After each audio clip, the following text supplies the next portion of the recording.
sigue siendo viva la historia. Y eso es lo que tratamos precisamente de explicar en el siguiente video. Cómo este desarrollo histórico nos da pertenencia, nos da identidad, nos da ideas de la acción educativa y el compromiso del extensionismo universitario. Preparémonos, pues, para que en esta recertificación a la cual ustedes acuden, agreguen esta historia de la formación, la cual posiblemente muchos de ustedes ya la conocen, pero queremos sistematizarla en específico, la columna vertebral, la beta histórica del modelo pedagógico de la ética del compromiso social del servicio social universitario. Preparémonos, pues, a esto. Con nuestras fallitas aquí vamos a compartir este video. Si hay fallas técnicas, por favor, no se desesperen. Haciendo las cosas, ya en la mañana ya tuvimos un zipizape con la tecnología, pero ahora a ver si ya nos sale mejor. Vamos.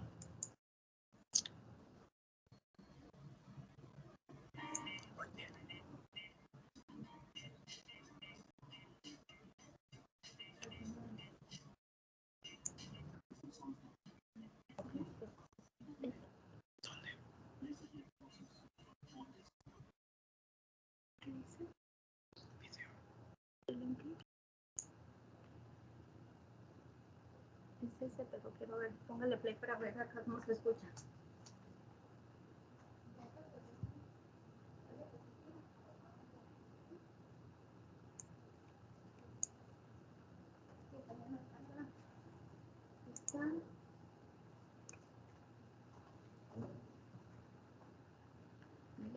Para ver si se escucha. Sale.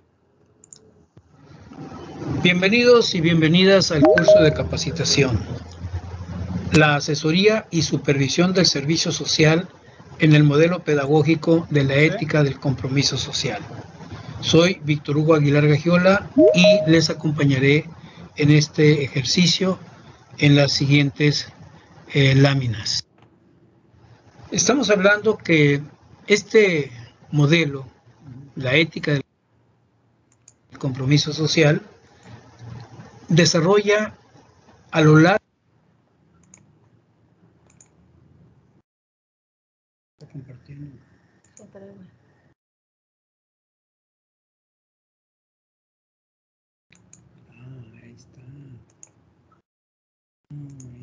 A ver, voy allá.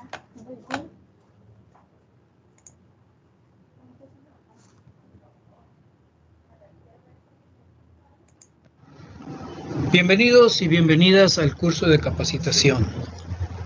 La asesoría y supervisión del servicio social en el modelo pedagógico de la ética del compromiso social. Soy Víctor Hugo Aguilar Gagiola y les acompañaré en este ejercicio en las siguientes láminas.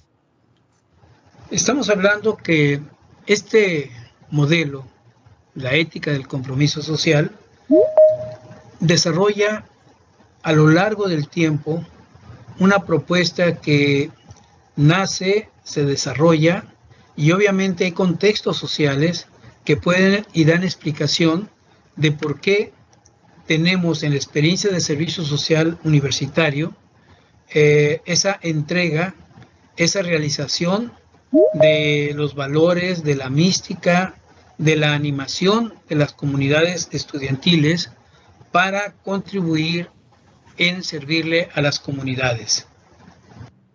Entonces, claros que el desarrollo histórico de lo que hoy tenemos como modelo pedagógico tiene que ver con una historia, tiene que ver con eventos, sucesos, hechos sociales y que obviamente se van encadenando y van constituyéndose como los antecedentes históricos de lo que hoy tenemos como la identidad universitaria. Es decir, estamos hablando que en la universidad hay tres actividades sustantivas. la investigación, la docencia y el extensionismo. Y particularmente en el extensionismo, el servicio social. Y este ejercicio, obviamente, son los ejercicios sustantivos que influyen en alcanzar los propósitos y objetivos de lo que hoy tenemos como servicio social universitario.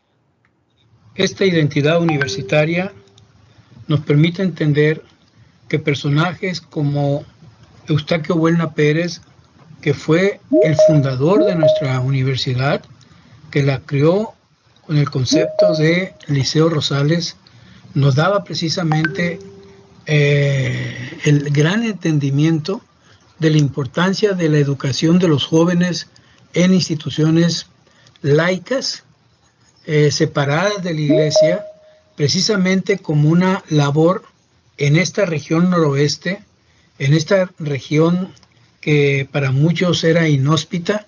Bueno, pues esta región, bajo el pensamiento de quien fuera gobernador de Sinaloa, le diera estructura y fortaleza a la hoy institución Universidad Autónoma de Sinaloa, fundada en el año de 1873. Aquel 5 de mayo, haciendo referencia precisamente a otro evento de resistencia contra la invasión francesa, invocaba precisamente que el sentimiento de la identidad radicaba en construir una patria con instituciones de alta calidad, como era precisamente la sensibilidad de una educación que llevara al pensamiento a reformar lo que eran los sentimientos de las juventudes y que ocupaban un lugar precisamente en aulas universitarias. Y hacia 1910, otro importante personaje fue Rafael Buelna Tenorio, quien, al igual que la comunidad universitaria en aquel momento llamado Colegio Civil Rosales, daría el nacimiento de jóvenes como quien fuera Rafael Buelna Tenorio, que alcanzó un alto grado en la milicia de la Revolución Mexicana, constituyéndose como el símbolo, el granito de oro, símbolo de la juventud rebelde contra un sistema que había precisamente llevado a una gran condición de desigualdad social y de indignación, de pensamientos liberales como fue el pensamiento del granito de oro, que se decidió dejar el aula universitaria y lanzarse a la prioridad de formar parte de esta revolución. Veamos el siguiente video.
nacido de ese momento histórico de la Revolución Mexicana y en un contexto latinoamericano donde se discutía precisamente que las universidades ya no debiesen de seguir siendo el espacio atrincherado de las élites privilegiadas para hacer de la formación profesional un acto de privilegio para las clases sociales. Y entonces se empezó a cuestionar el papel de las universidades por romper su experiencia de vivir en cajas de cristal y vincularlas precisamente hacia el quehacer social. De esta manera, en el año de 1918, junto con Argentina, en México se otorgaba la primera autonomía por un Congreso del Estado a la Universidad Autónoma de Sinaloa, llamada en aquel momento Colegio Civil Rosales. Es decir, esta universidad en toda América Latina es la primera que recibe la autonomía universitaria, su reconocimiento a esta función. Es decir, la universidad debe ser un espacio donde se desarrolle el pensamiento crítico, la libertad de cátedra y es decir, la libertad de conciencia. Argentina sería, hacia la década de los años 40, un concepto liberal romántico donde, y a pesar de haber vivido las experiencias de la Revolución Mexicana, de la construcción de las bases de la nueva nación, en las universidades aún prevalecía el concepto liberal romántico. Es decir, se concebía que la universidad podía ser un espacio de ciencia al servicio del pueblo, pero desde una visión positivista de la cultura del clasicismo.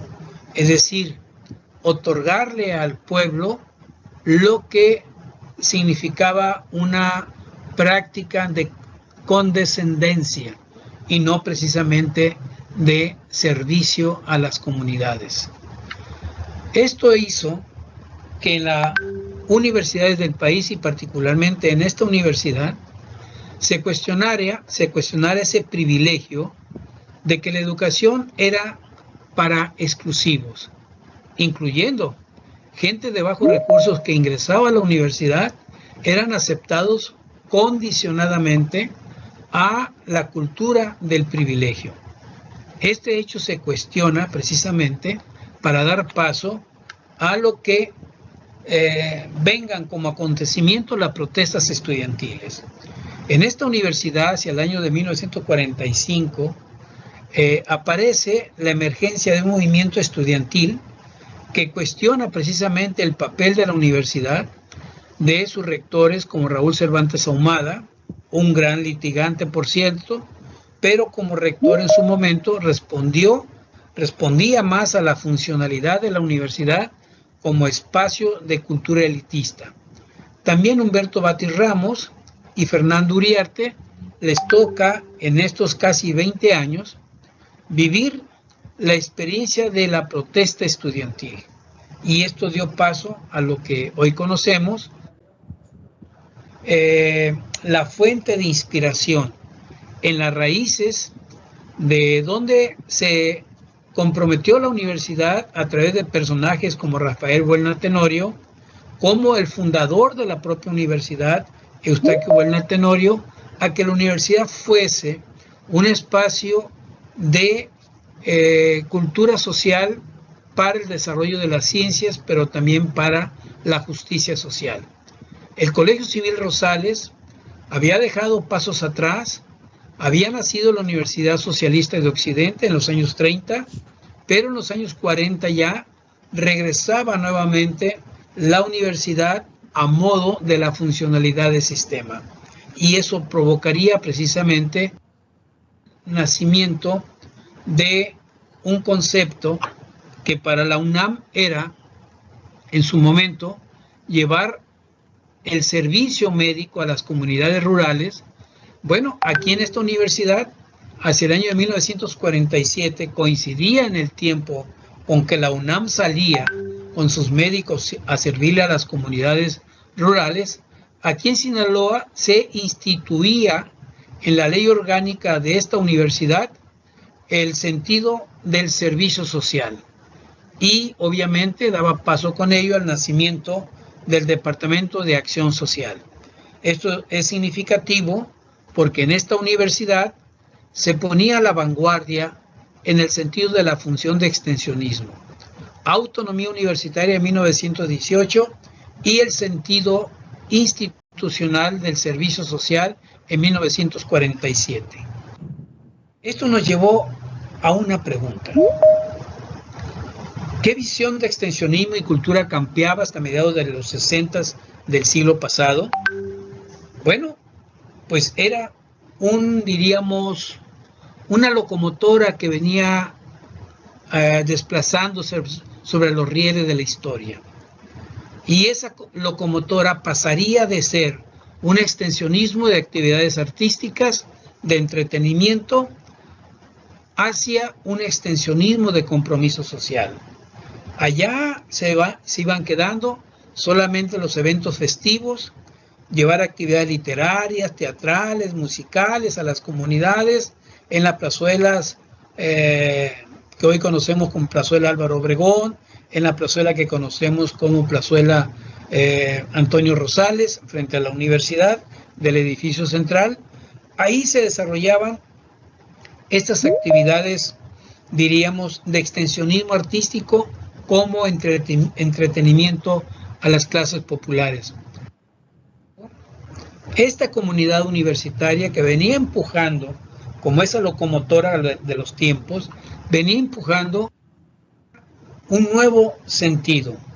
Se tenía que pensar en que el modelo que se le denominó el modelo concordante, que venía privilegiando la educación para pocos y hacerla funcional para los intereses, gustos y preferencias culturales de las élites, venía precisamente creando la combustión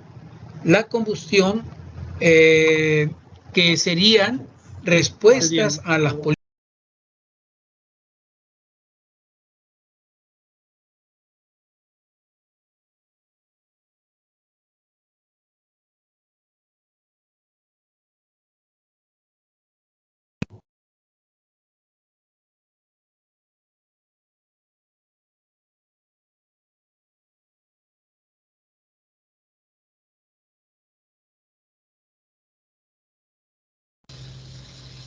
No hay sonido, reactiven.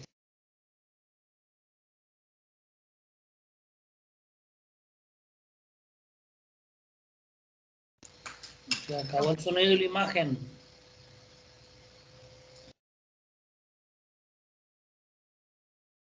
Luchas estudiantiles que darían paso al 68, a lo que hoy conocemos como el 2 de octubre del 68. Las rebeliones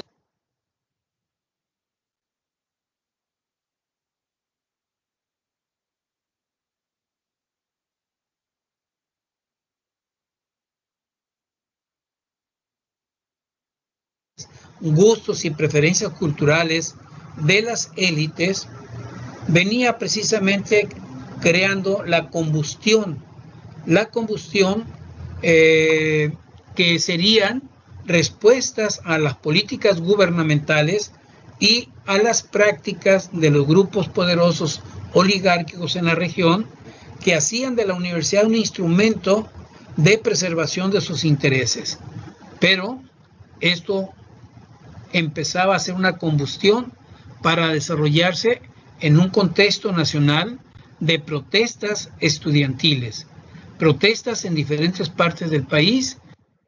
La Universidad Autónoma de Sinaloa, que vuelve a recuperar la autonomía en 1965, pues daría paso a lo que son y conocemos ahora como el gran contexto histórico universitario de las luchas estudiantiles que darían paso al 68, a lo que hoy conocemos como el 2 de octubre del 68.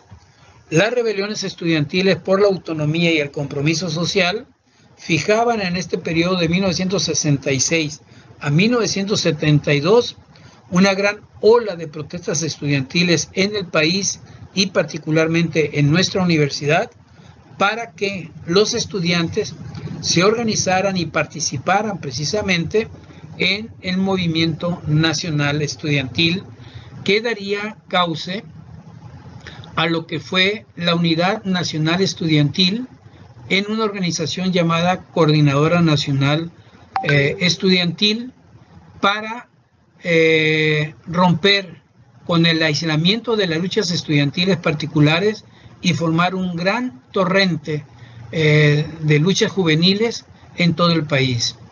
A esto se sumaban las luchas que campesinos, que médicos, que ferrocarrileros, que obreros de diferentes sectores empujaban como protesta contra el régimen establecido de discriminación hacia los grandes sectores populares.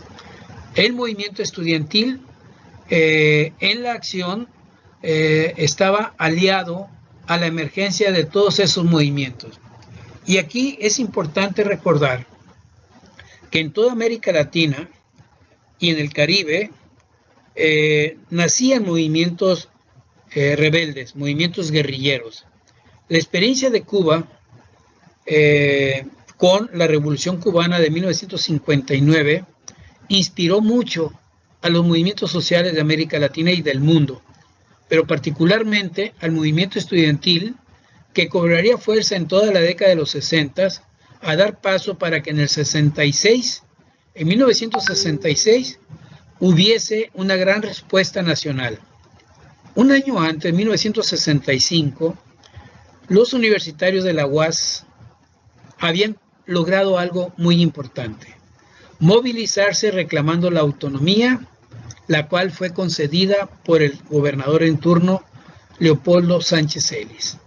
Este evento, lógicamente, marcaría una pauta para el movimiento nacional, de tal suerte que podemos considerar que el movimiento estudiantil dirigido por la Federación de Estudiantes Universitarios de la UAS sería una punta de lanza, una vanguardia nacional para lograr a través del movimiento estudiantil grandes logros.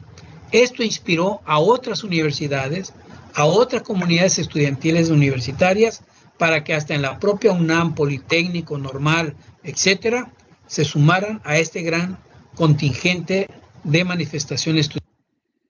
Así nacería en este torrente universitario momentos icónicos de la memoria de la vida social. 2 de octubre no se olvida. Han transcurrido más de 53 años de este acontecimiento, pero en la conciencia universitaria, en los proyectos universitarios, siempre aparece ese filón del compromiso social. Escuchemos testimonios, el reportaje que en 1998 realizara el periodista Ricardo Rocha a propósito de aquellos 30 años de historia que cumplía el 2 de octubre no se olvida. De las pequeñas victorias y soportando los macanazos de las derrotas.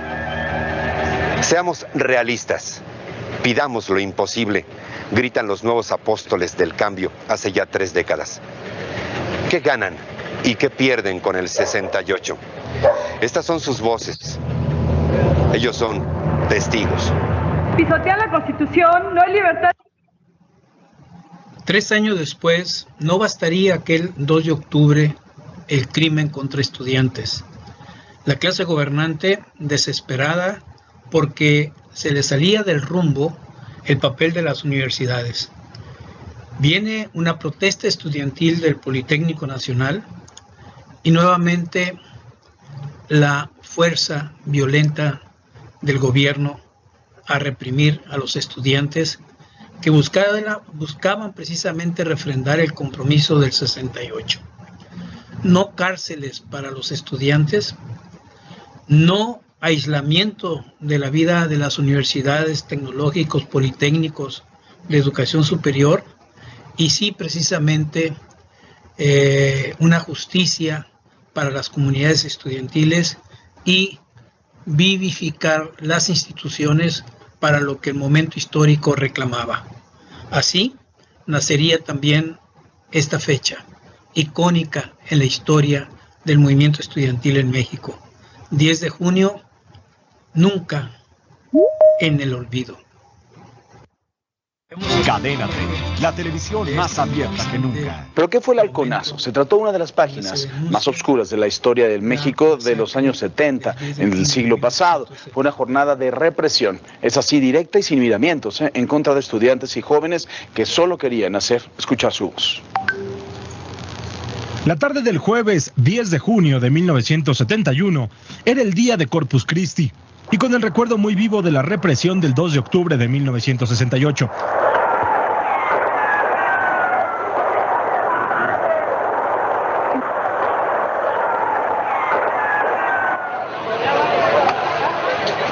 Cientos de estudiantes de la UNAM y el Politécnico se concentraron en el llamado Casco de Santo Tomás para marchar hasta el Zócalo en apoyo a sus compañeros de la Autónoma de Nuevo León.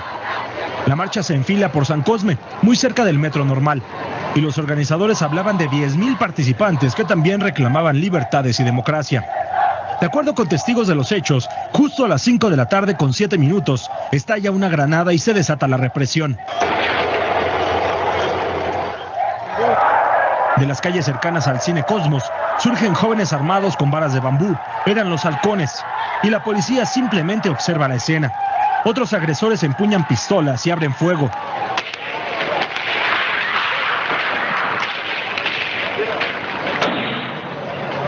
Unos manifestantes buscan refugio en edificios, otros debajo de automóviles.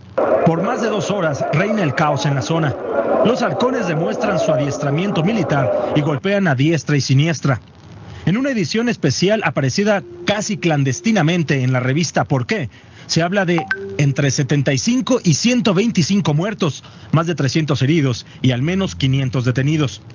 Por la represión se dan algunas renuncias de funcionarios, se detiene a varios de los halcones, pero ante la falta de denunciantes no hay proceso y el gobierno habla de actos de provocación de los estudiantes. Las agresiones contra la universidad son agresiones contra el país. Jóvenes del coro fácil, nos opondremos a ellas, provengan de donde provengan. La investigación a fondo prometida por Luis Echeverría solo quedó para el anecdotario. Con información de Humberto Tapia.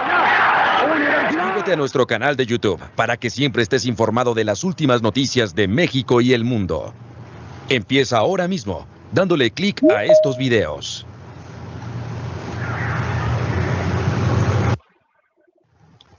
Después de las luchas del 2 de octubre en la Universidad Autónoma de Sinaloa, se gestaba un movimiento por no aceptar la imposición de las autoridades en la universidad. Si bien es cierto el concepto de cogobierno nacería en la UNAM, será Sinaloa la universidad que logre, a través de las luchas estudiantiles, sobre todo luchas que cobraron fuerza en 1970 contra la imposición de Armienta Calderón como rector por parte del gobernador en turno, Alfredo Valdés Montoya. El costo de la lucha estudiantil se volvió a repetir con el asesinato de estudiantes. Juan de Dios Quiñones y María Isabel Landeros, 2 jóvenes estudiantes preparatorianos, tuvieron que ofrendar su sangre la derrota de Gonzalo Armienta Calderón como rector y su expulsión de la universidad. El gobierno del estado finalmente respondió ante el Congreso del Estado con la generación de la nueva ley orgánica de la UAS, que contenía las demandas acumuladas a lo largo de 8 años, 6 años de luchas estudiantiles, para ser más precisos, de 1965 con la autonomía universitaria a 1972, sería precisamente esta máxima de la cresta del triunfo estudiantil por lograr que la autonomía universitaria se concretara con la generación en una ley orgánica, creando los cogobiernos universitarios como el Consejo Universitario y el Consejo Técnico de carácter paritario, profesores y estudiantes, elección de autoridades universitarias por el voto directo de estudiantes y profesores, la libertad de cátedra, la libertad de conciencia, entre otras. Así, pues, nacería un nuevo ciclo en la Universidad Autónoma de Sinaloa. 7 de abril de 1972, no se olvida, está presente en este desarrollo histórico universitario, parte de nuestra identidad. Esto significa que de 1965, con las luchas por la autonomía, en 1966 se va perfilando en la Escuela Superior de Agricultura este concepto de un servicio social comprometido con los campesinos, con los colonos. De tal manera que en 1966 ya se prefiguraba el modelo del compromiso con la sociedad, con los sectores más desprotegidos de la sociedad. El 66, en esta Escuela de Agricultura se desarrolla el concepto de extensionismo agrícola, es decir, profesores y estudiantes de la Escuela Superior de Agricultura daban un paso a la asesoría técnica, la asistencia técnica a los campesinos. De esta manera se le iría dando fortaleza al concepto de una extensión universitaria a través de la acción del servicio social. Y como parte de esto, en el periodo 1966 a 1984, bajo la divisa de los movimientos estudiantiles del 68, del 71 y del 72 en la UAS, nacería este concepto de universidad democrática, crítica y popular, que universidades como la Universidad Benemérita de Puebla, la universidad y otras universidades, y particularmente esta universidad, inscribiría un modelo de universidad democrática, crítica y popular que en su alcance del compromiso social tenía precisamente la vinculación de la comprensión científica de la realidad a la acción del compromiso por transformar la vida social de manera radical. Esto significó que en los próximos años el rector Arturo Campo Román, en 1975, 3 años después del asesinato de Juan de Dios y María Isabel y de haber obtenido la nueva ley orgánica en el marco de la autonomía universitaria, el rector Arturo Campo Román en 1975 declararía ligarse a la problemática social, incorporándose a las acciones que los sectores más desposeídos de la población han encaminado para paliar los graves sufrimientos que se desprenden como resultado del propio sistema socioeconómico que impera en el país. Esto significaba que se instituía en el modelo académico, modelo educativo en la universidad, un compromiso ético con la vida de la sociedad, sobre todo encaminado a el apoyo a los sectores desprotegidos y abandonados por el régimen dominante. Así llegamos pues a este momento donde la Universidad Autónoma de Sinaloa estaría precisamente enfocándose hacia los sectores de la vida social, sobre todo hacia los sectores campesinos. Así nacería este concepto de extensionismo a través del servicio social en la mayoría de las escuelas. Veamos ahora A través del desarrollo rural sustentable, los sectores agrícola y ganadero aumentan su producción y generan grandes beneficios sociales, económicos y ambientales por medio de la conservación y el uso racional de los recursos naturales, ya que al mantenerlos preservan la biodiversidad y mitigan los efectos del cambio climático, factor responsable de las grandes sequías e inundaciones, que a su vez afectan directamente a la industria productora de alimentos. De los bosques proviene el agua necesaria para la agricultura y la ganadería, ya que ellos conforman un ciclo constante de reciclaje entre la atmósfera y el suelo, filtrando las lluvias para distribuirlas a través de las cuencas a los ríos y a los suelos en los territorios donde estas actividades tienen lugar. También allí viven especies que juegan un rol importante en actividades como la polinización y el control natural de plagas y enfermedades.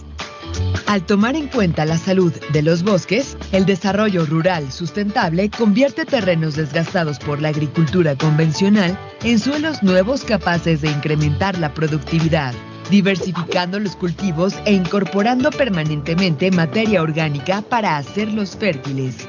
Por ejemplo, en algunas zonas de Yucatán, la implementación de proyectos de agricultura de conservación permitió aumentar su rendimiento por unidad de superficie de 3.27 toneladas de maíz por hectárea a 7.6 toneladas sobre el promedio estatal, al contar con un ambiente financiero óptimo, al igual que los subsidios y tecnología necesarios para este fin.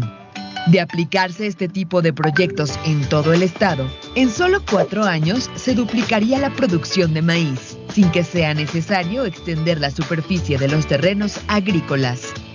Por otro lado, los sistemas silvopastoriles generan una maximización de la productividad animal por hectárea, ya que combinan la producción ganadera y forestal mediante la siembra de los arbustos leguminosos, granos, pastos forrajeros y árboles maderables o frutales en zonas de agostadero, incrementando la capacidad de carga animal del terreno reconvertido.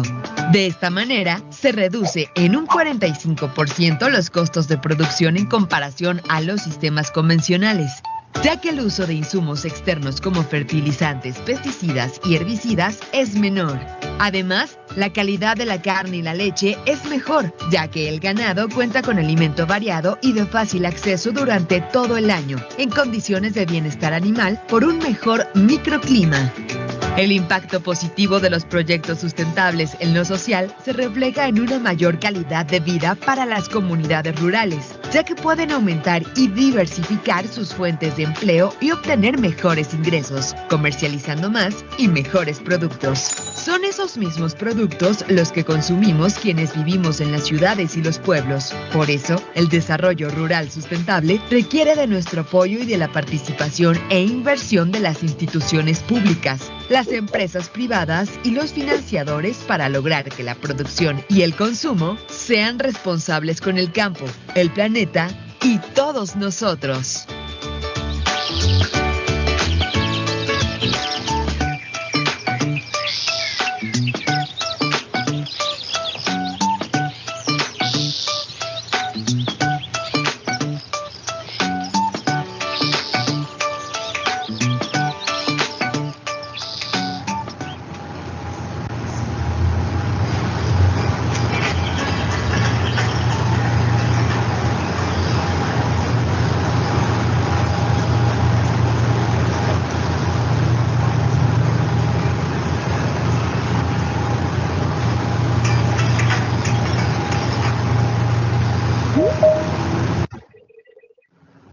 Ello llevaría lo que hoy tenemos como un modelo concurrente de extensión universitaria.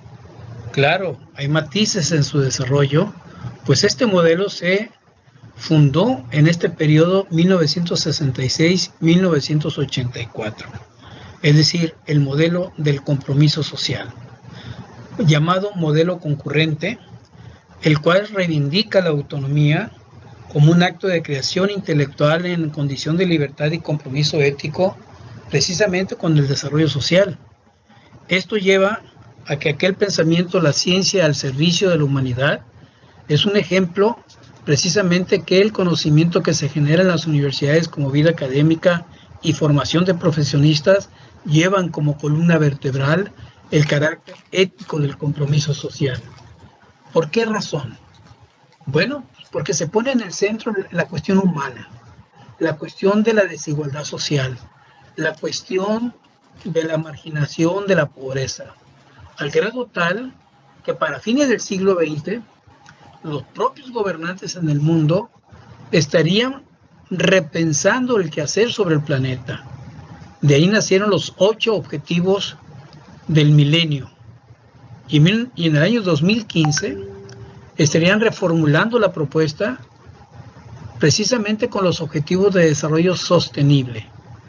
De 8 pasaron a 17, lo cual significa que el compromiso de las universidades es precisamente atender esa gran problemática que tiene asfixiando al planeta y a la especie humana.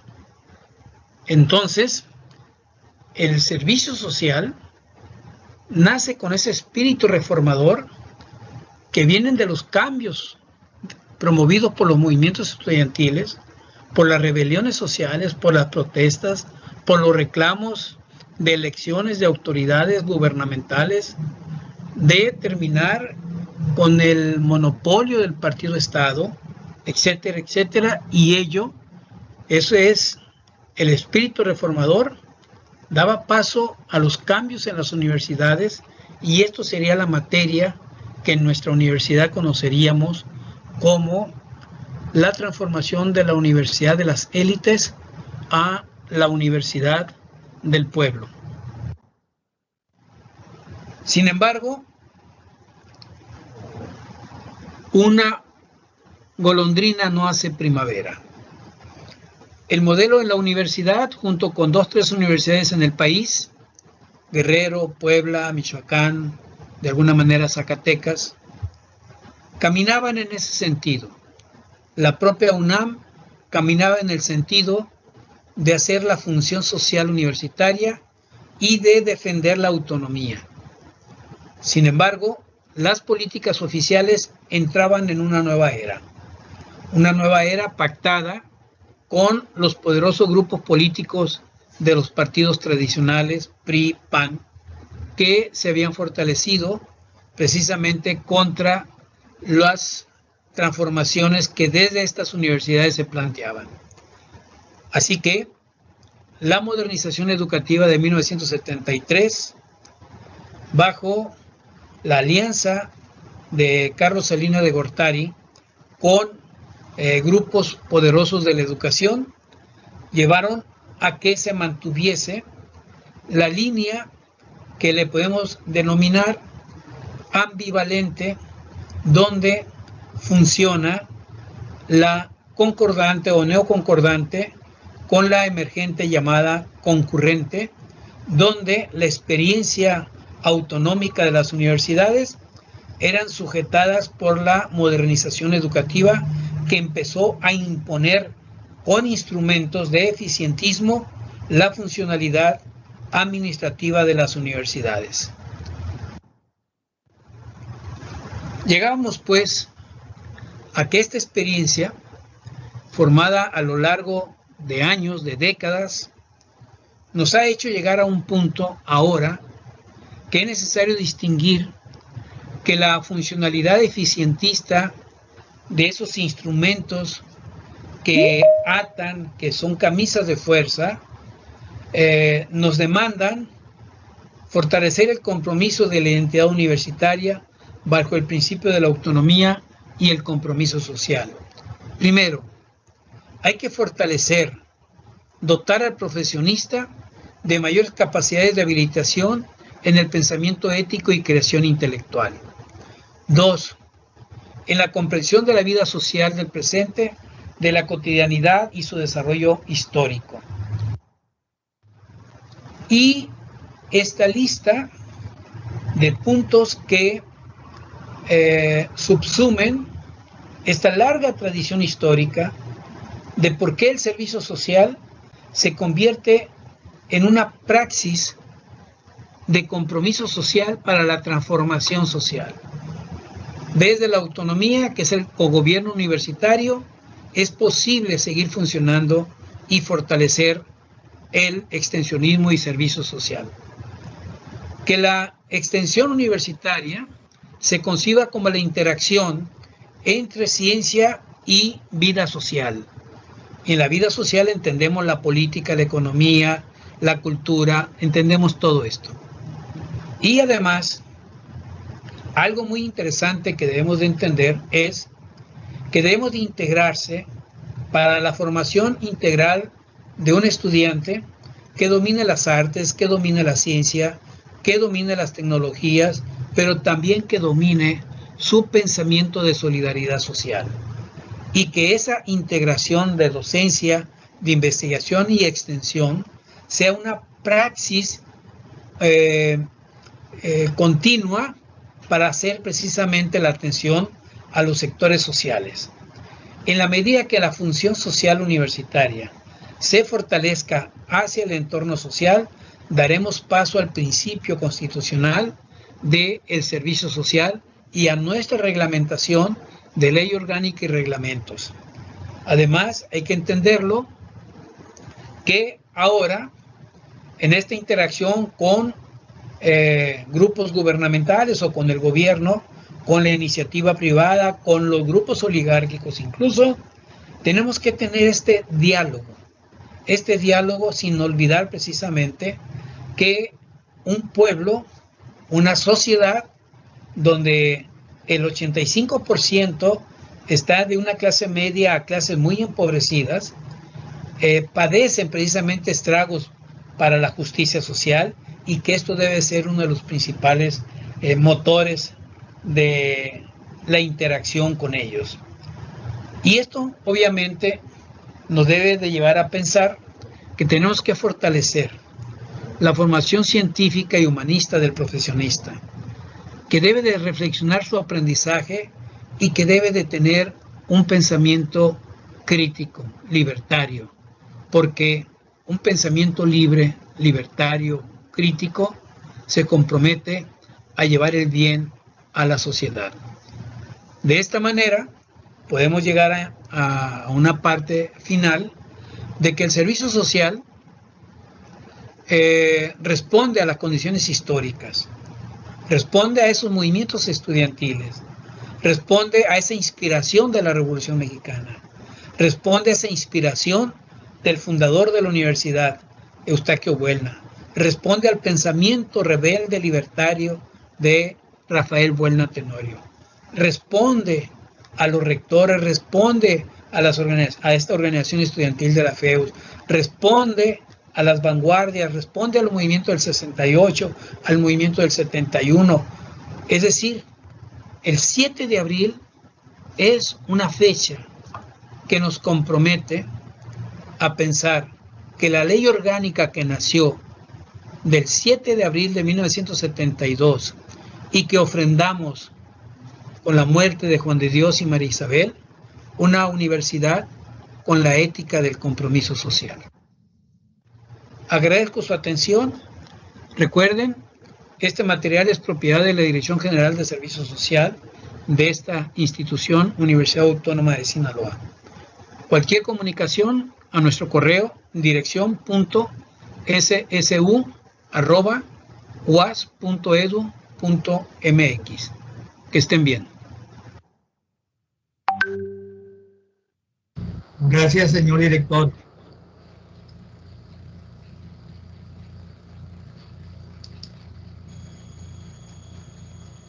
Agradezco la atención a ustedes y obviamente este video nos lleva a reflexiones de nuestra experiencia como asesores de servicio social. La dinámica de esta primera hora es conocer y reflexionar de los acontecimientos que vivió la universidad en estos 148 años de su existencia. Lógicamente entendemos que la actividad fundamental en las universidades es la docencia, pero tiene la investigación y tiene el extensionismo universitario. Pero ¿cuándo aparece el servicio social en la universidad? ¿Es resultado espontáneo? ¿Es mandato de una política? ¿O cómo apareció esta función de extensionismo universitario como una función sustantiva de las universidades? Este video que ustedes acaban de apreciar, tenemos la intención de que ustedes encuentren respuestas en estas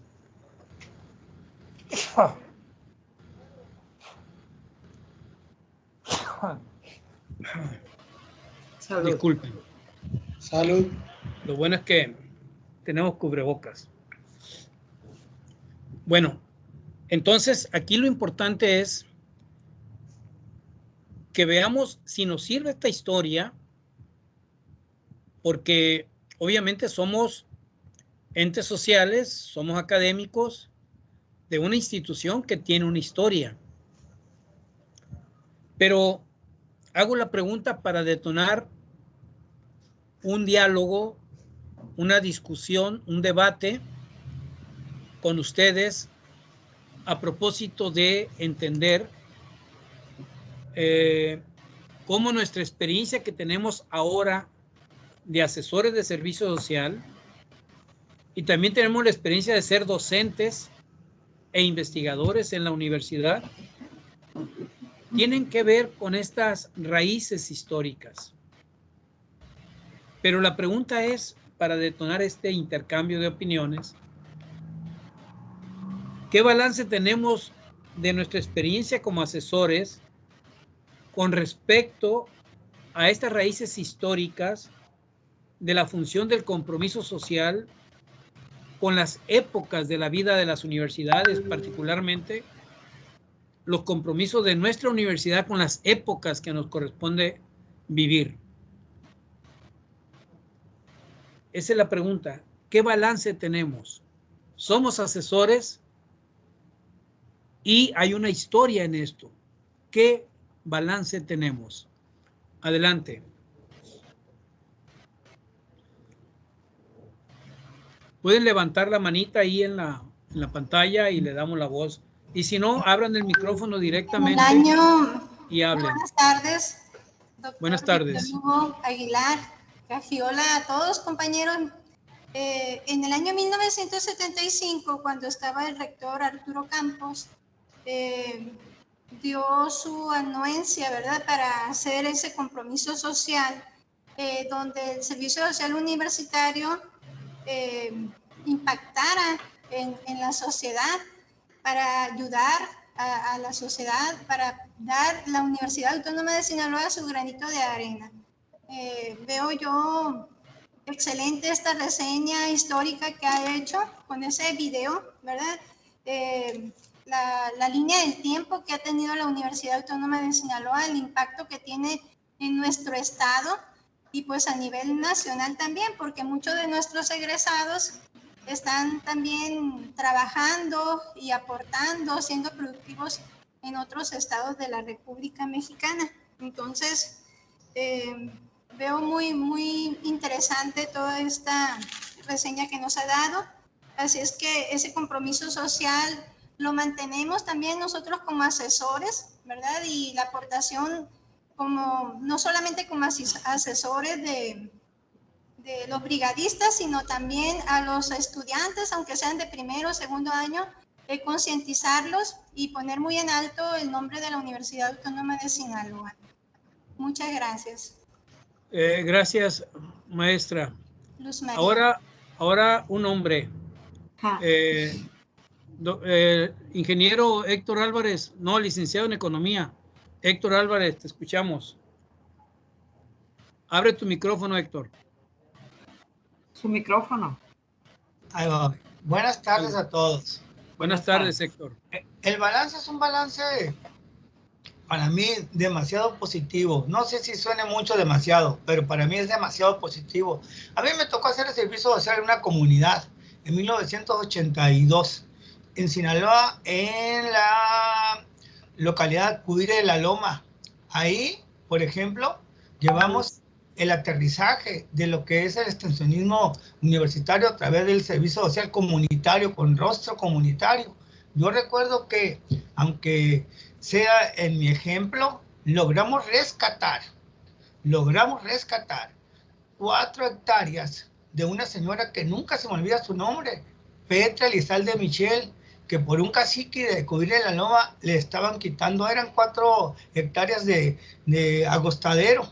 Entonces ahí hicimos un equipo multidisciplinario, y ese equipo multidisciplinario consistió en hacer un levantamiento topográfico, en hacer unos croquis por un ingeniero civil. También tramitamos ante la autoridad correspondiente, por ejemplo, algunos papeles que iban a documentar y respaldar la diligencia de carácter jurídico normativo que en materia agraria en ese momento pudimos realizar en la ciudad de Guasave, en Culiacán. Bueno, el asunto es que la recompensa es que la señora salió ampliamente beneficiada con ese ejercicio. No sé si sea prudente, pero ese rostro humanitario es ese balance favorable en ese solo hecho, con solo ese caso que hicimos en mi servicio social. Yo me siento satisfecho porque era una señora que vivía en la orilla de un dren, fuera de Cubrir de la Loma. No solamente hicimos eso, pero si nosotros multiplicamos ese ejercicio con ese rostro comunitario, con este rostro humanitario, por más de los 20,000 brigadistas que tenemos en ejercicio en la Unidad Autónoma de Sinaloa o más, y si de esos un gran porcentaje va a impactar en la cuestión comunitaria, pues el balance a todas luces es favorable. También quiero recalcar que debemos de tener en nuestro torrente sanguíneo el sentido de identidad y pertinencia, y que nuestra actuación como coordinador de servicio social no acaba en la docencia ni en la investigación, porque si a esto le damos una extensión con rostro humanitario, pues entonces el balance no sería bueno. Yo agradezco la participación histórica del doctor Víctor Hugo Agiola, porque me hizo recordar mis años, vamos así, de preparatoria de la UAS. A mí me tocó una UAS valiente, fuerte, competitiva, bueno. Creo que en la historia que vimos ahorita, algunos no los conocen de ustedes, pero yo me vi en carne propia esos grandes momentos de identidad y pertinencia. De modo que el balance de servicio social, yo tengo 10 años en esto como coordinador y con experiencia, se me hace muy, muy favorable. Muchísimas gracias y buenas tardes. Gracias, Héctor. Carlota, por favor, te escuchamos. Buenas tardes a todos. Pues también, como dicen los compañeros, sí es un balance favorable el quehacer del servicio social, porque es extraer a los alumnos de las aulas, llevarlos a las comunidades, que estén plenamente convencidos de lo que están viviendo, pues ese tipo de comunidades. En mi caso, yo soy docente de la Facultad de Ciencias de la Nutrición y Gastronomía.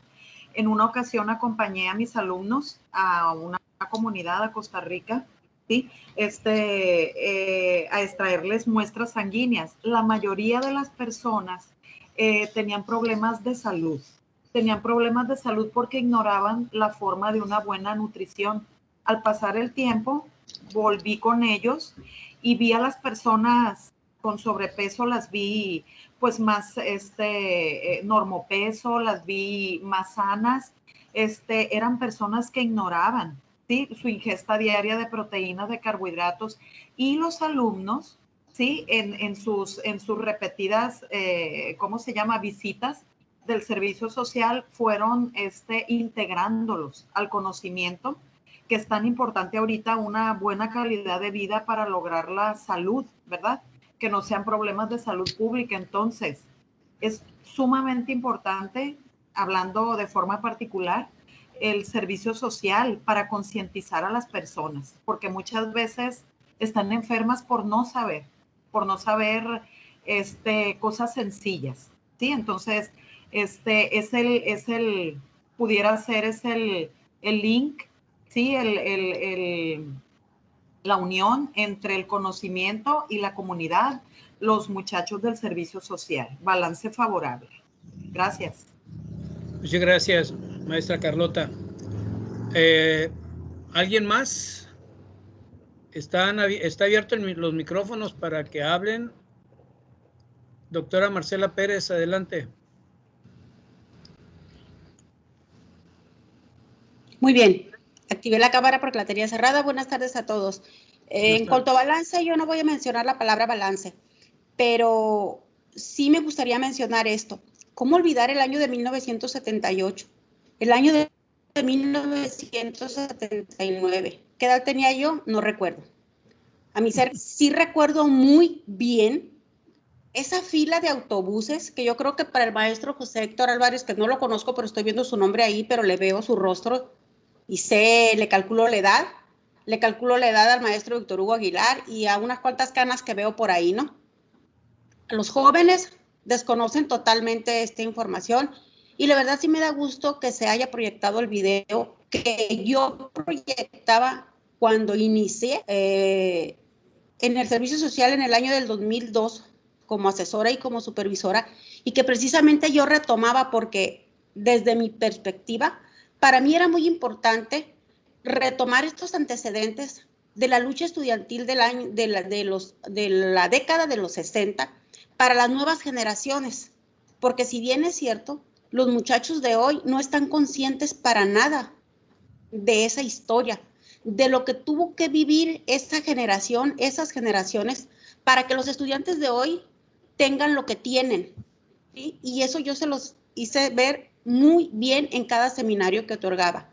Y cuando digo cómo olvidar aquella fila de autobuses de la universidad que se colocaban por toda la Obregón, si alguien lo recuerda, no me puede desmentir, y donde las brigadas multidisciplinarias de las diferentes facultades y escuelas de la universidad abordaban esos autobuses y salían los fines de semana hacia las comunidades más alejadas, donde el asesor y el supervisor tenía que quedarse a dormir en esa comunidad junto con las brigadas que llevaban, porque muchas veces no podían regresarse el mismo día por lo accidentado de la ruta, el camino, la lluvia, o simplemente por la hora de regreso, que ya era muy noche. Ese era un verdadero servicio social, era un verdadero trabajo.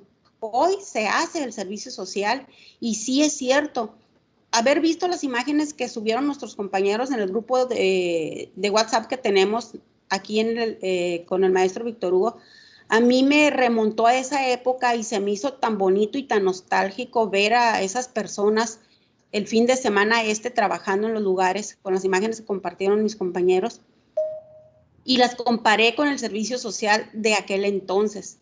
En aquel entonces yo no, a pesar de que yo no trabajaba en la universidad, a pesar de que yo apenas era una estudiante, lograba contactarme con los ya, pues compañeros que ya partieron de este mundo donde estamos, como Ramón Espinosa, como Miguel Ulloa, como nuestro otro Ramón subdirector y otras personas más que ya no están con nosotros.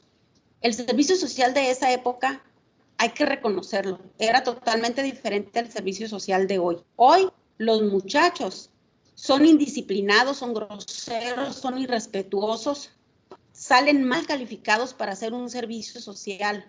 Aún así, nosotros como asesores y como supervisores nos entregamos y hacemos todo lo que podemos para meterlos al carril, para que estos muchachos logren realizar un verdadero servicio social. Tratamos de concientizarlos, tratamos de que estos muchachos, con la poca formación que traen y con sus valores que manejan, puedan realmente regresar a la sociedad lo que la sociedad les ha dado. Entonces, el balance, pues yo lo dejo que cada quien desde su perspectiva lo analice y vea, pero comparar el servicio social de la época de los 70, de los 80, ahorita, de este siglo, yo creo que sí hay una enorme brecha.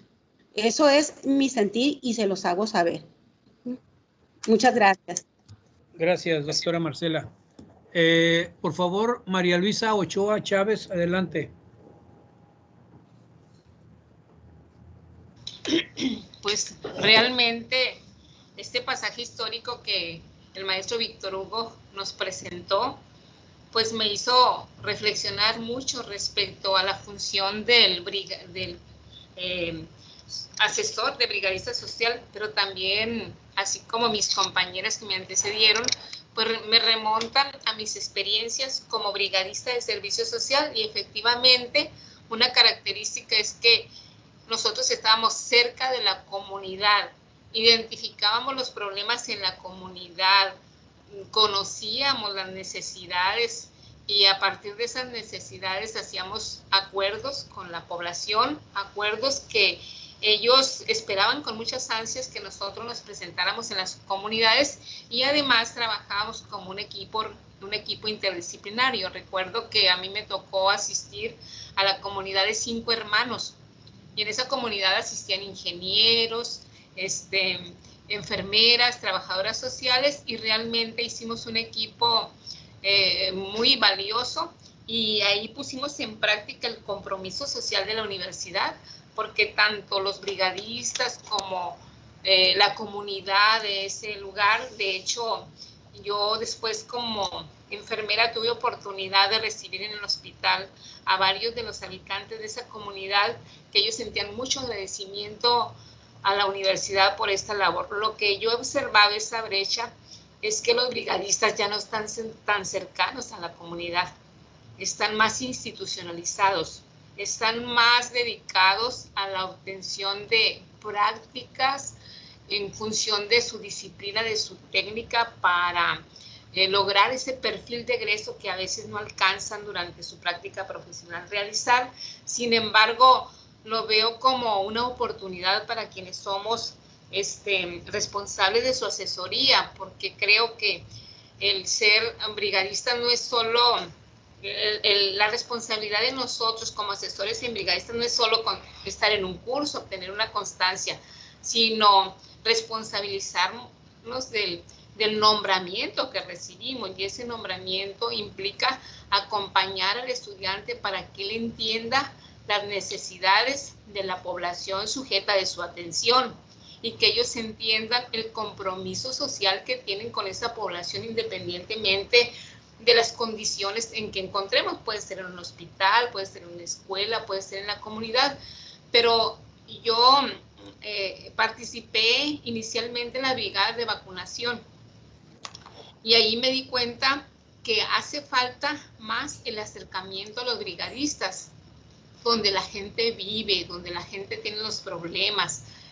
Ahí nos pudimos dar cuenta nosotros cuando atendíamos a los pacientes qué necesidades tenían de orientación, qué muchísimas necesidades tiene la población, y yo creo que una buena estrategia del gobierno fue acercar a la comunidad a los lugares donde pueden recibir la atención. Por ejemplo, me tocó en San Pedro recibir a personas que venían de ranchos inaccesibles, y me dio muchísimo gusto ver cómo esta población con pocas posibilidades de recibir la vacuna en un centro hospitalario que no tienen posibilidad de accesar, cómo ellos tuvieron ese beneficio. Entonces creo yo que sí nos hace falta mayor acercamiento con la población.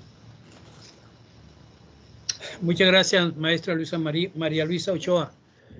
Tiene la palabra Mónica Liliana Rivera, por favor. Sí, gracias. Bueno, felicitar a los que me antecedieron.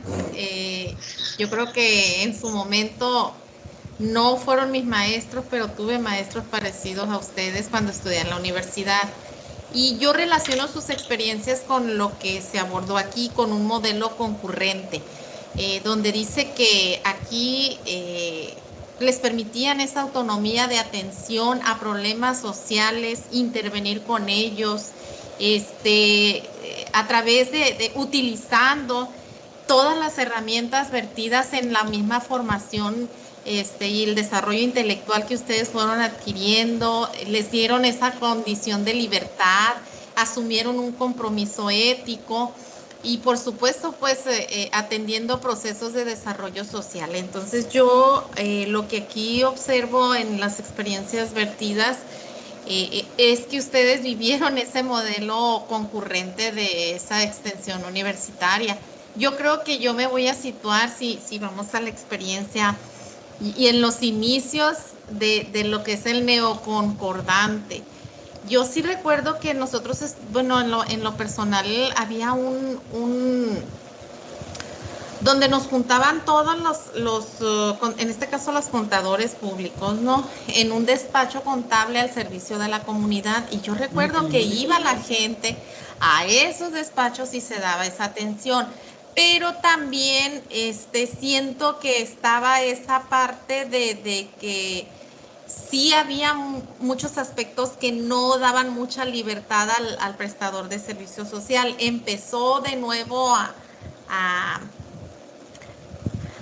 combinarse con lo que era el modelo concordante de sus inicios. Entonces, como un control que sí te dejaban, pero no te dejaban actuar en función de lo que tú mirabas en las necesidades. ¿Por qué?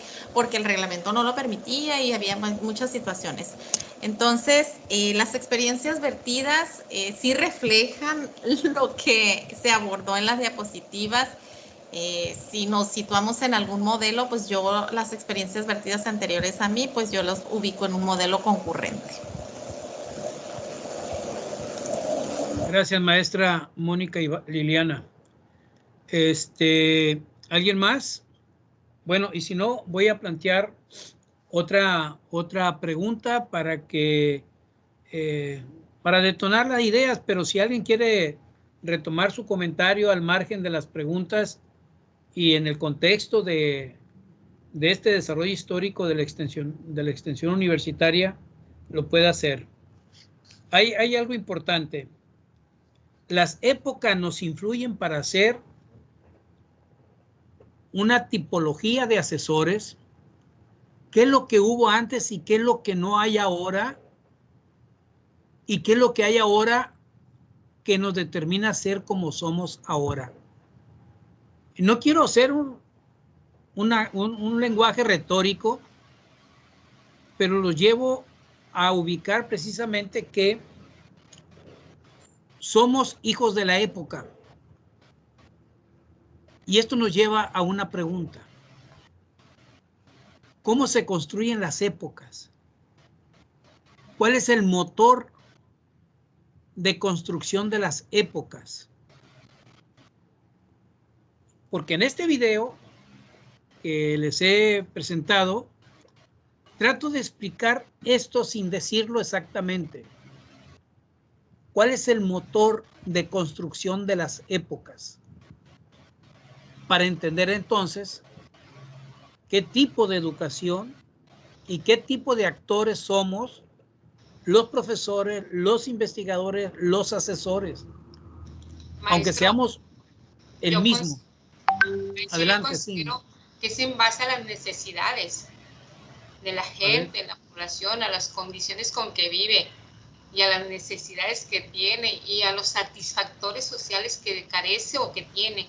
Y yo considero que eso es lo que detona una época. Bien, ¿alguien más?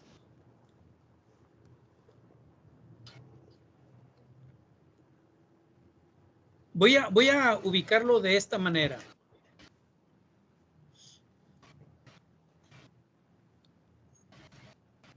Si revisamos la historia de los 148 años de la universidad, hay una cosa identificada como el motor de los cambios, y es el movimiento estudiantil. Si no hay la acción del cambio en los actores estudiantiles, las universidades nos convertimos en conservadoras.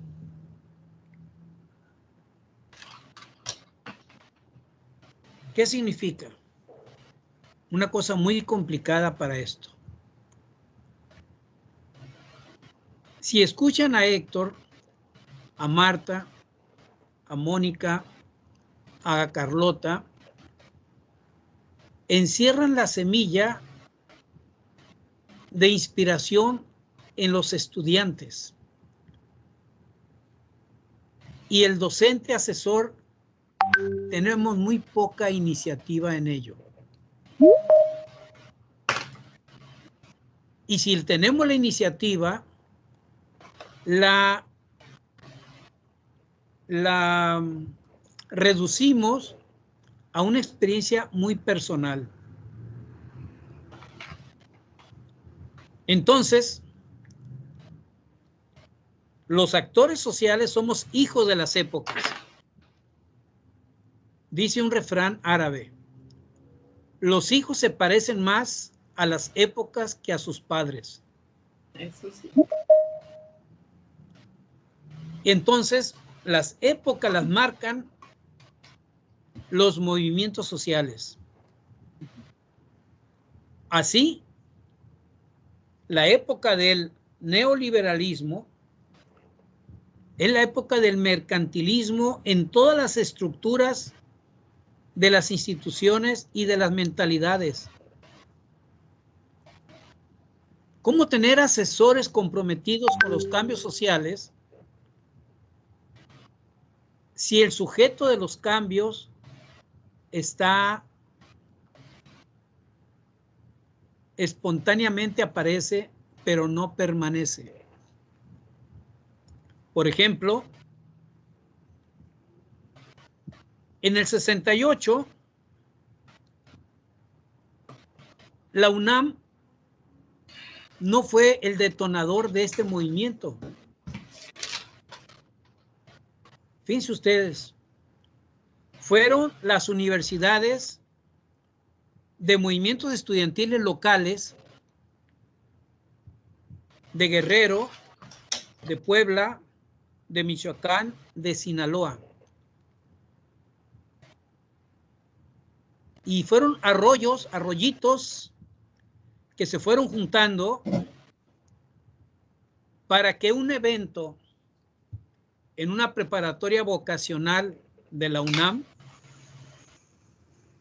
detonara el movimiento y se convirtiera en un centro de atracción de estos movimientos estudiantiles que llevaban ya 5, 7, 10 años luchando y que fueron capaces de tumbar hasta gobernadores, como en el caso del estado de Guerrero, y que aquí en la UAS se luchaba por hacer de la autonomía una realidad. Bueno, el 68, el 71, el 72, de esa generación de estudiantes nacieron los profesores. Fueron las semillas sembradas para que emergiera el actor social universitario llamado profesor universitario. Y fueron asesores de servicio social, muchos de ellos, con el pensamiento de la rebelión estudiantil, del compromiso social, por la transformación social. Entonces, el servicio social es la emergencia de la actividad académica que aparece medio espontánea en la Escuela de Agricultura, como apareció de manera espontánea en la UNAM, la asistencia médica en los años mediados, fines de los 40. 47. De 47, que van a las comunidades rurales, a las altas montañas del país, Guerrero, Oaxaca, Michoacán, llevando brigadistas médicos para la asistencia médica de las comunidades olvidadas por la cobertura de salud del Estado mexicano. Y aquí en Sinaloa fue la agricultura. En la UNAM no tenía escuela de agricultura. Había una escuela de agrícola en Chapingo, la Universidad de Chapingo. Ellos desarrollaron la asistencia técnica como extensionismo por naturaleza de la función de la escuela. Pero aquí en la UAS se crea a fines de los 50 la Escuela Técnica Agrícola y para mediados de los 60 ya es carrera profesional y desde ahí empieza la acción del servicio social. Hacia el año 1967 empiezan a dar asistencia técnica a grupos campesinos, minifundistas, etc.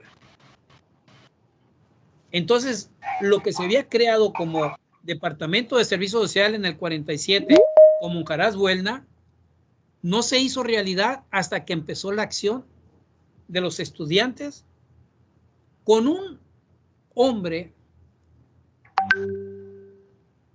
que fue después asesor de servicio social. ¿Cómo le llamaban a este asesor, Marcela? Rodolfo, el ingeniero Rodolfo, apellido... ¿Jaraz? No. No. Él, venido de una tradición familiar como panadero,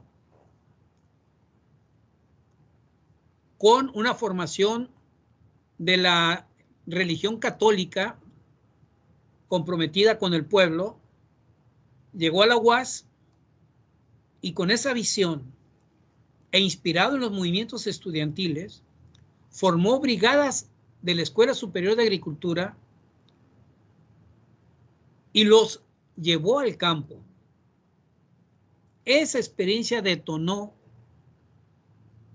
para que en los años 70 se institucionalizara el servicio social. Se fueron incorporando escuelas y se formó institucionalmente lo que ya estaba en la ley orgánica anteriormente, el Departamento de Servicio Social. Pero pasaron 20 años de una mentalidad burocrática a una mentalidad de la acción del servicio social. Y de ahí viene esta experiencia que nos platican las compañeras. Bueno, esto es la época de las revoluciones anticolonialistas en el mundo. Vietnam contra el imperio yanqui, Cuba contra el imperio yanqui y después la vía al socialismo. En Brasil, en Guatemala, contra el coloniaje norteamericano. Gringos, go home. Las calles, el movimiento hippie, peace and love, no a la guerra.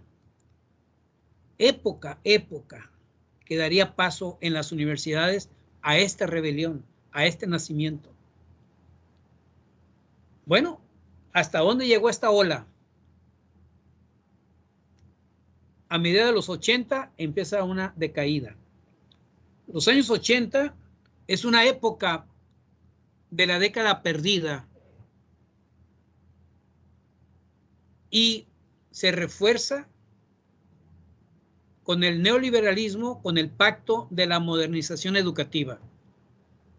Le imponen a las universidades y nuestra universidad entra en esa época, la época del dominio, del eficientismo institucional. Hacer acuerdos con las instituciones gubernamentales para la acción de servicio social. Y ahí entramos. Aquí hay una historia que hay que conocer. Bueno, este balance nos permita crear una reflexión precisamente que nos lleve a entender por qué hemos trabajado mucho en los últimos años que el servicio social debe de responder al modelo histórico formado de la pedagogía de la ética del compromiso social. El fenómeno es grande. Los buenos deseos son caminos empedrados al infierno. Y con buenos deseos no vamos a cambiar esto. El rectorado ahora del doctor Madueña nos ha convocado precisamente a una recuperación de la historia para la ética del compromiso social. Entonces viene otra pregunta. ¿Qué significado tiene para el servicio social la autonomía universitaria? Ahora voy a preguntar a nombres que tengo aquí en la lista. A ver, Alfonso Luján, quiero escucharte. ¿Qué importancia tiene la autonomía universitaria para el desarrollo del servicio social?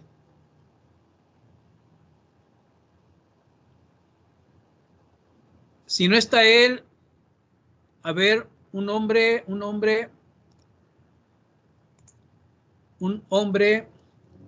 Roque Félix Tapia, te escuchamos.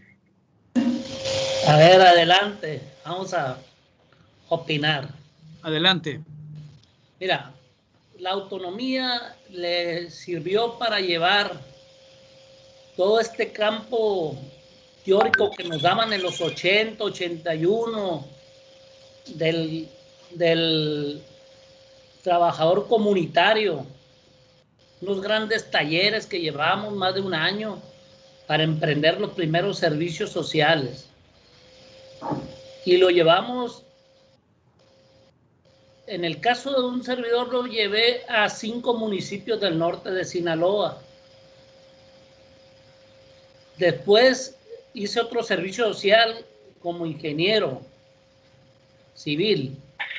Y nosotros creamos en el servicio social la Casa Ejidal, el modelo de Casa Ejidal, que después nos lo robaron los empresarios y nos empezaron a hacer la de Infonavit y nos empezaron a hacer toda la bola de fraccionamiento que hoy tenemos.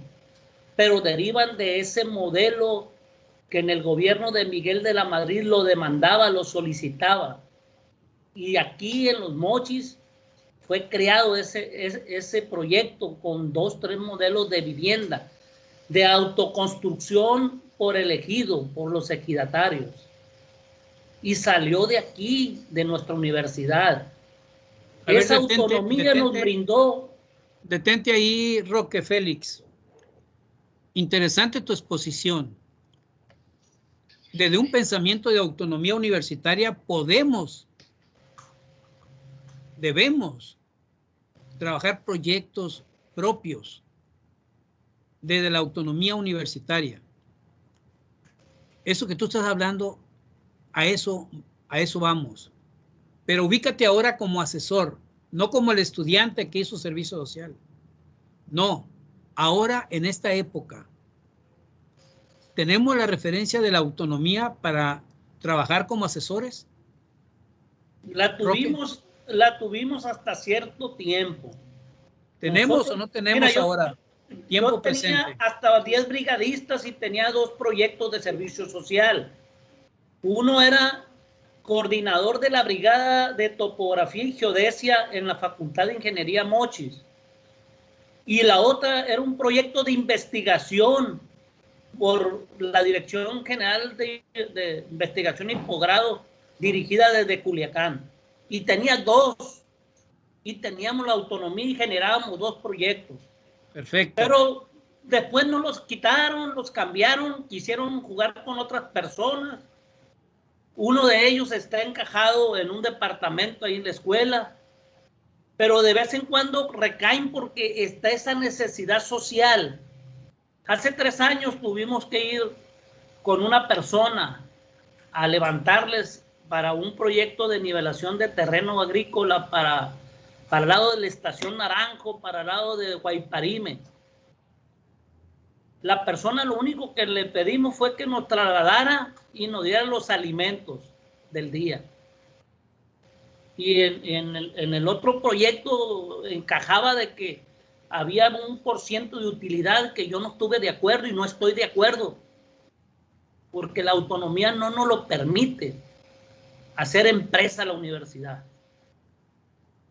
Si bien en los 60, 70 se luchó a la par con ese modelo empresarial que llegó, industrial, yo sigo estando paralelo a él, no a favor de él. Gracias, entonces, Roque. ¿sí se puede defender la autonomía? Claro, claro que se puede, y es un deber ético defenderla, hacerla, pero no dejársela en terceras personas. Desde yo como asesor construyo pensamiento autonómico para la asesoría del servicio social. Y aquí la experiencia que tú has presentado, Roque, muy interesante, es que tú trabajabas proyectos desde tu experiencia y sumabas entonces a brigadistas que coordinabas para la acción del servicio social. Es muy recuperable esa experiencia. A ver, quiero escuchar a Evangelina Beltrán ahora. Adelante, Evangelina.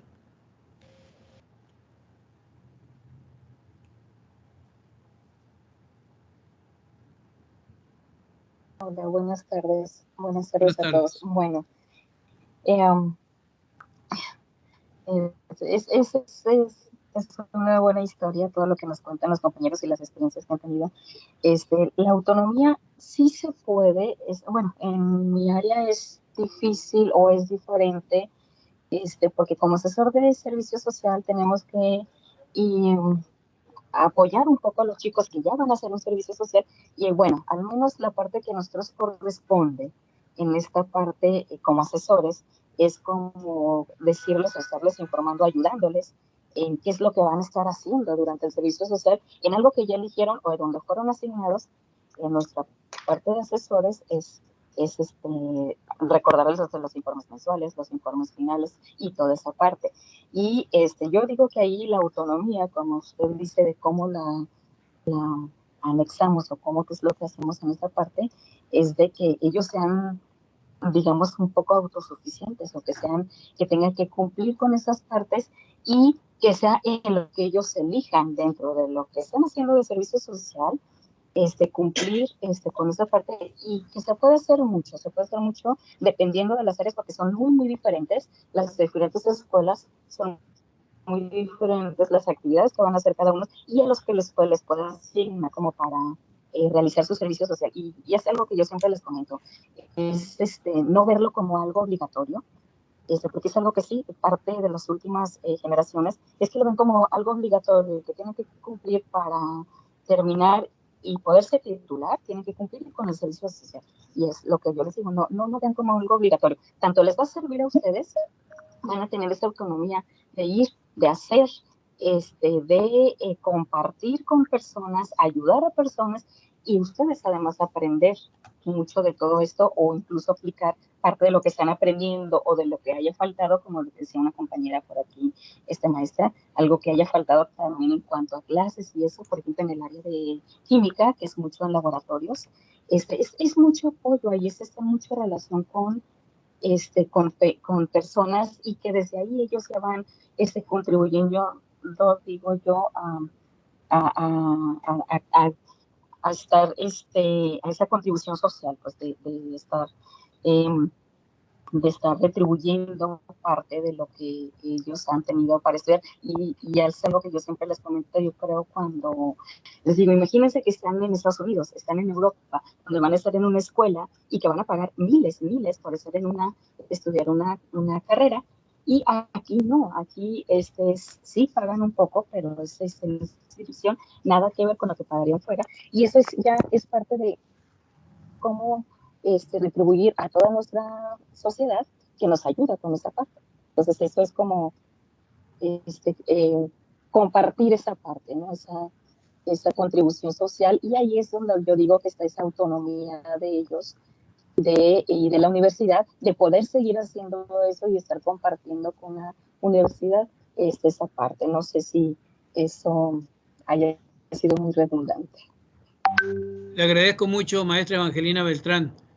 Estas reflexiones que estamos haciendo pues deben de llamarnos la atención para pensar exactamente cuál es nuestra responsabilidad de la asesoría. Me quedan 7 minutos para cerrar esta primera parte del curso para continuar mañana a las 12. La pregunta que les hago, y si alguien me la quiere contestar, y 2, 3 personas más, como asesor que eres, ¿cómo te inscribes en la identidad histórica universitaria como asesor, como extensionista?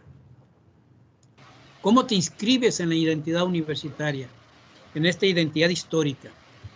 ¿Te sientes parte, eres parte o guardas o tienes mucha distancia respecto a esto? Adelante. Adelante, Carlota. Bueno, mire, sí me siento parte. Sí, ¿cómo me inscribo? Siendo autónoma, sí, la característica de la universidad, pero con la plena convicción de ser una guía para los estudiantes y que estos sean sujetos de cambio, maestro. Que sean sujetos de cambio en la comunidad o en el lugar en donde van a desarrollar el servicio, su servicio social, ¿sí? Que sean, permítame, porque hice unas anotaciones. Y que le voy a proponer un juego. Sí, dígame. Carlota. Dígame. Siéntase Dígame. como parte de la propuesta que está haciendo. ¿No? Sí. Siéntase como parte. Usted dice, muy bien, ser guía para que el estudiante sea un sujeto para el cambio. Para el cambio. Ahora, así. Dígalo comprometiéndose usted también en esta idea. Claro. El compromiso va inmerso, ¿sí? Yo junto con mis asesorados del servicio social de principio a fin, maestro, hasta que entregan su reporte final y ya ¿cómo se dice? Se los admiten, yo voy de la mano con ellos. Pues guiándolos en sus actividades, ¿sí? Pues de esa manera, maestro, así me visualizo yo con ellos, en el acompañamiento. Muy bien. Ha dicho cosas que vamos a ver mañana, ¿eh? Okay. Que es un asesor de servicio social. Okay. ¿De acuerdo? Marco Antonio García Galvez, te escuchamos. Parece que vas manejando, Marco Antonio García. Bueno, no te distraigo, no vaya a ser que choques por ahí. A ver, Jesús Adrián Valdenegro,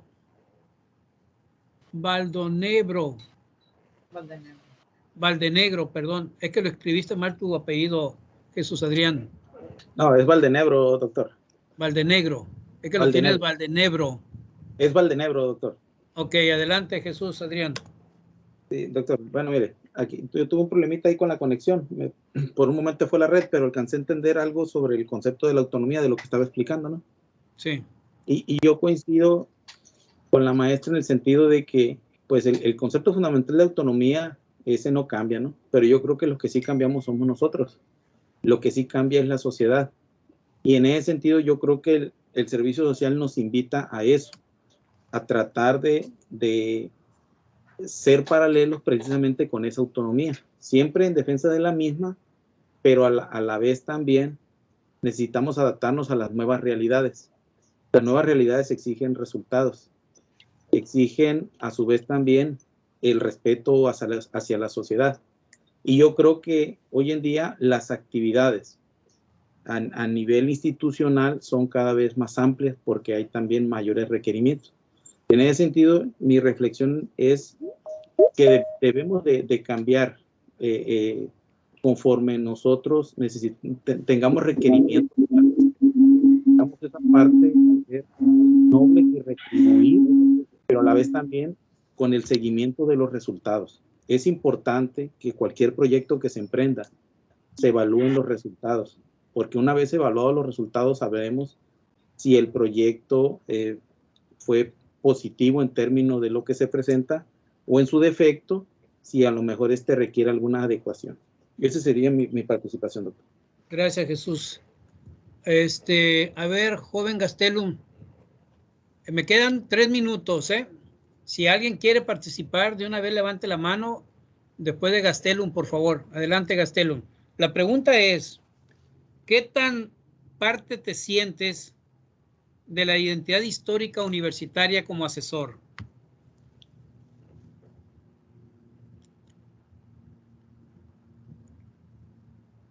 Tiene cerrado el micrófono, Gastelum.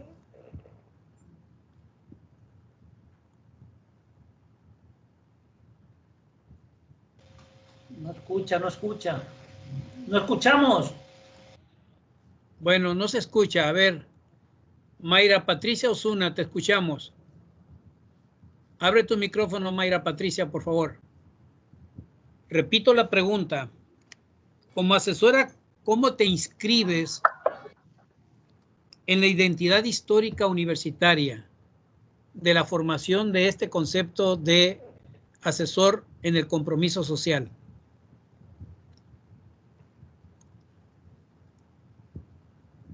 Mayra Patricia Osuna. Abra su micrófono, por favor. Adelante. Si no tiene necesidad del cubrebocas, quíteselo, por favor. Estoy en la dirección, pero tengo bajo... No, me llega poco internet, no puedo... Okay, ahí está. Ok. La estamos escuchando, adelante. Es que me llega muy bajo el internet, no sé, no veo. Incluso batallé para quitar micrófono, no sé si me estoy escuchando. No escucho. Sí te escuchamos. Pero si no escuchaste la pregunta, nos quedan 2 minutos. Déjenme que Raúl Rodelo Peñuelos nos lo diga, por favor. Raúl, abre tu micrófono. Como asesor, ¿cómo te inscribes en la identidad histórica universitaria? Tampoco. ¿Yo? No, Carlota, tú ya hablaste. Ya hablaste mucho. Ok. A ver, déjenme ver a Miguel Ángel Montoya.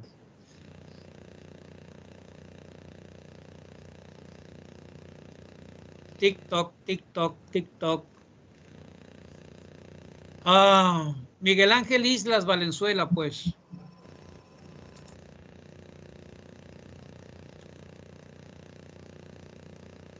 Por eso no nos adecuamos a esta época del pase de lista. Ah. Doctor Víctor. Sí, adelante. ¿Cómo me inscribo en...? ¿Quién habla, perdón? Luz María Meléndez Llanes. Adelante, Luz María, gracias por... ¿Cómo te inscribes? Con mucha responsabilidad, conociendo lo que es el reglamento del servicio social, concientizando y sensibilizando a los brigadistas de servicio social sobre las necesidades que tiene nuestra sociedad. No solamente ver las necesidades actuales, sino ver qué más podemos aportar, ¿verdad? Hacer sinergia de manera disciplinar con las diferentes áreas del conocimiento, porque ya ve que un equipo de brigadistas puede ser de diferentes disciplinas. Entonces, hacer un equipo, hacer un proyecto bien sustentado y aportarlo a la sociedad para que tenga un beneficio. Muy bien, yo agradezco mucho. Mañana vamos a entrar a lo que es la asesoría en esta universidad. Ya vimos el contexto histórico, ya vimos la tradición, ya vimos la identidad y mañana entraremos a discutir esta categoría de ser asesor de servicio social. Luego también iniciaremos metodologías, técnicas que el asesor supervisor desarrolla. Mañana la primera parte entramos con asesor. Ahora van a escuchar ustedes instrucciones del coordinador del seminario Isaac López Bañuelos, para dejarles una tareita. Adelante, Isaac López Bañuelos. Yo me despido de ustedes. Hasta mañana. Hasta mañana.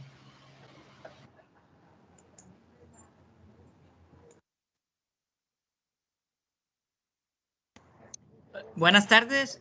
Es un anuncio muy rápido. Tenemos un classroom en el cual para estos 3 días se han fijado algunas actividades. Son muy sencillas.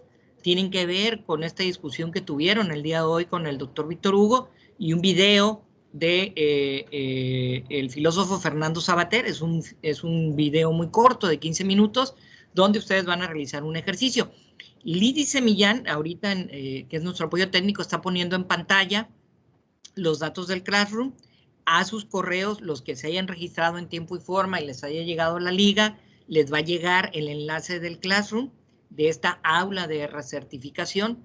Todos los días hay una actividad, son 2 actividades muy sencillas.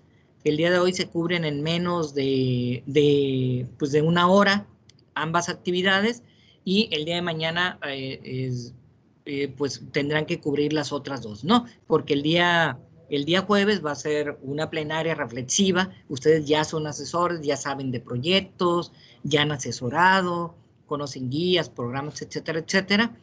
Entonces les va a llegar. En caso de que hubiese algún problema, ahí está el correo electrónico al cual hay que dirigir cualquier duda. Ahí está de nueva cuenta. Va a ser el mismo enlace para el día de mañana, para la reunión de las 12, de 12 a 2 de la tarde. Es el mismo link para seguir en la plataforma Teams. No sé si hay alguna pregunta, alguna duda. Ninguna.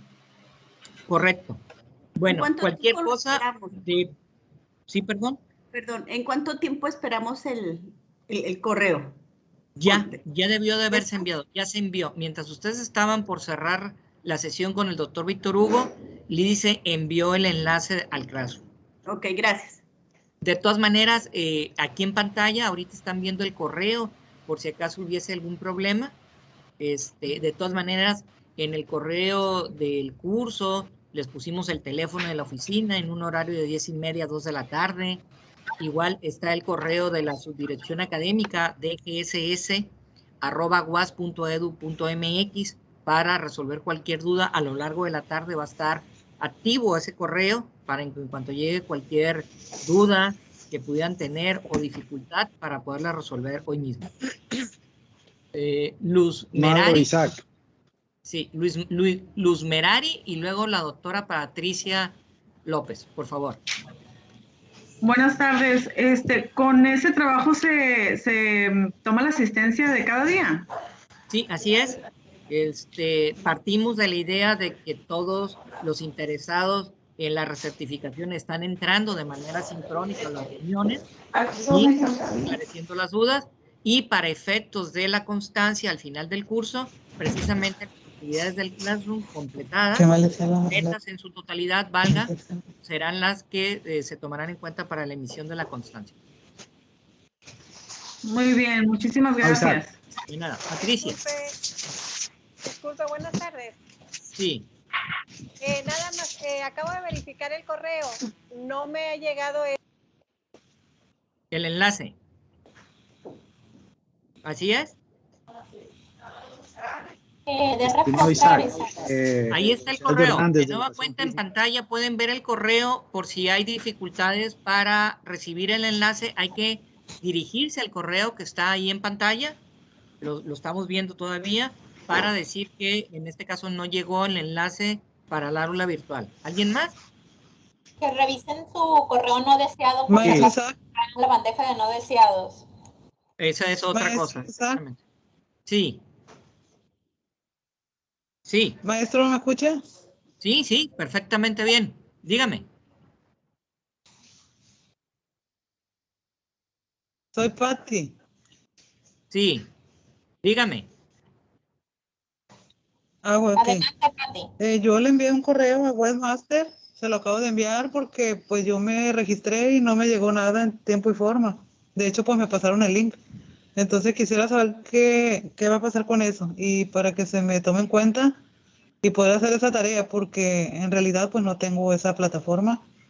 Y Classroom de Google. Y poder seguir entrando así a las siguientes reuniones. Ajá. Ok, doctora. ¿Sí? Adelante, Lidice. Ok. En un momento, en cuanto termine esta sesión, les voy a regresar la respuesta a todos los que manden. Ya se envió el correo, efectivamente algunos marcaron error, algunos no se pudieron registrar en la plataforma Teams porque a lo mejor no estaban registrados en esta plataforma, pero a todos se les mandó la invitación, salvo a 3 correos que se regresaron. El de usted ahorita lo veo aquí, que me llegó. En un momento, en cuanto terminemos la ronda de preguntas, les vamos a regresar esta misma información que les estamos compartiendo para que pueda entrar. Doctora, estamos hablando con la misma Patricia Genoveva que yo conozco. ¿Sí? Ah, ok, maestra, pues cualquier cosa. Maestro. Dígame. Es que como no la veo en la cámara. El curso de recertificación siempre va a ser a las 12. Sí, es de martes a jueves, 28, 29 y 30, de las 12 a las 2 de la tarde. Ok. Porque por la mañana. Sí, porque acá en el edificio estamos tomando uno de gestión que es martes y jueves. Sí. Ajá. Entonces sí, se termina la 1, trataré de entrar a tiempo. Gracias. Correcto. Nada más las actividades del Classroom, doctora. Ahí se las pediría también. Gracias. Sí. Ahora